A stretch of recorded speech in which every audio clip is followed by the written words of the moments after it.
Today I want to speak about the role surrender has in the healing journey.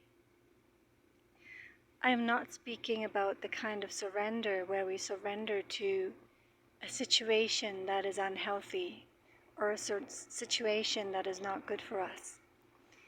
I am speaking about the kind of surrender that is necessary in getting to know ourselves, because really at the very core of the healing journey is the getting to know ourselves and to building a relationship with ourselves.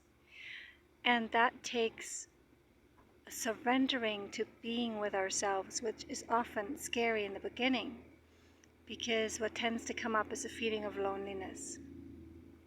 Now that will not stay, because the more we get to know ourselves, the more we build a relationship with ourselves, the less alone we will be, because we are always there with ourselves and for ourselves. Now, that surrender to being in stillness with ourselves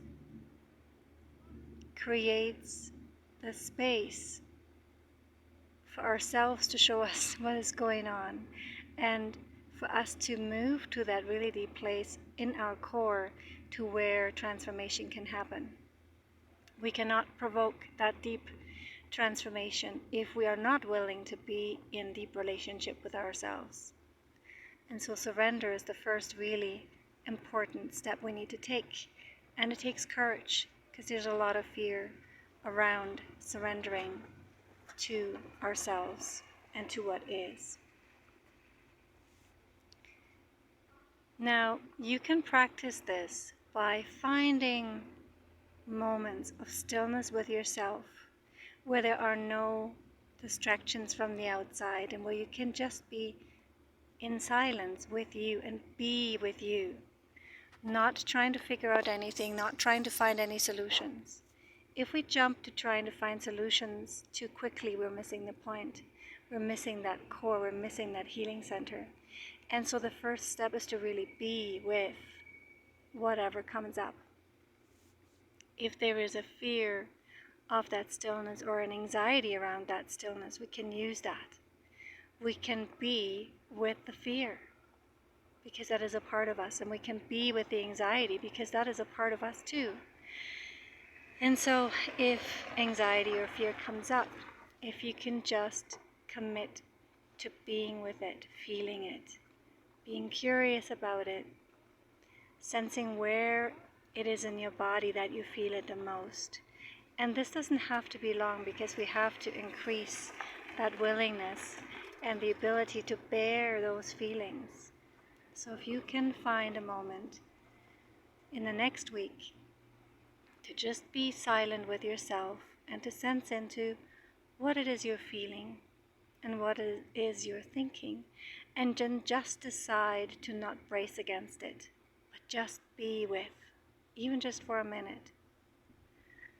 Allow the fear to be there just for that moment, not forever, just for whatever time you decide.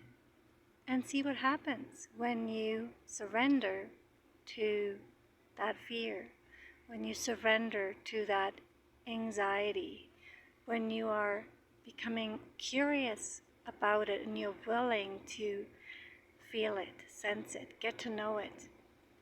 And you can ask yourself questions like, if this feeling had a color, what color would it be? If this feeling had a shape, what shape would it be? So this is a good start. We need to start with surrendering to whatever is showing up when we are in stillness with ourselves.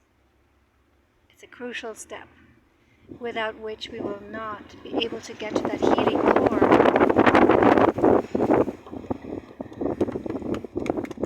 Now I'm surrendering to the wind. I hope you can still hear me.